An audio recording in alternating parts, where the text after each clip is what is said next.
Mais si dans la tombe, c'est en arabe que les anges vont me poser des questions, mais moi, ils ne causent pas eux. Si au paradis, c'est la langue arabe qu'on va parler là-bas, mais allez entre vous, moi, j'y vais pas. Si je dois m'adresser à Dieu, à Allah, uniquement en arabe, ou si Allah va s'adresser à moi uniquement en arabe le jour de la résurrection, mais c'est que ce n'est pas Dieu, c'est que c'est un vieux barbu arabe qui est positionné là-bas.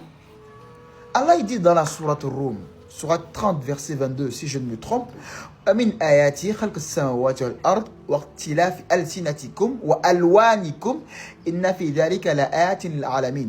Il dit, et parmi ces signes, la création des cieux et de la terre, la variation de vos langues et couleurs, la variation de vos idiomes et couleurs. Il y a en cela des signes pour les savants. If God doesn't speak Bambara or Sénoufo, cause pas l'état Djabi quoi. Sérieusement, tchè, ils ont embrouillé nos parents. Allez jusqu'à ce jour où je vous parle, allez voir dans les mosquées. Les vieilles dames là, avec nos grands-pères là, ils sont assis concentrés en train d'apprendre l'arabe. Parce qu'on leur a dit, et parce qu'on nous a dit, moi j'ai fréquenté à Markas Sakaf et Islami, Williamsville. D'accord? Depuis tout petit.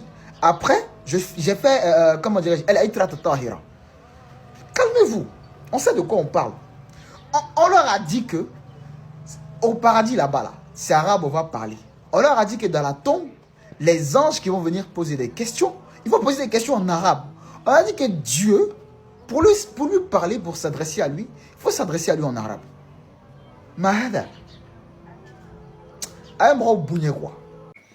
Quand tu finis d'écouter ces genres de vidéos, et la personne aussi comprend, on peut dire très bien le Coran.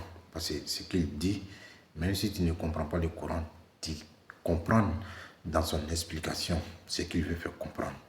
Au fait, ça fait depuis des siècles, ils ont essayé de voler des générations, mentalité, l'esprit, l'importance de la langue.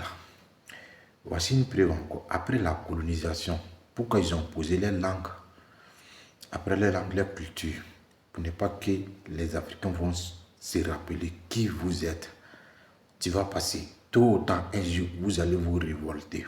Et dans les religions, ils ne vont jamais vous enseigner ça, à ça. Non, que des positifs. Depuis là, tu sais de voler des mentalités de l'esprit. Et ça arrive jusqu'à quel point toi, ta langue n'est même pas considérée.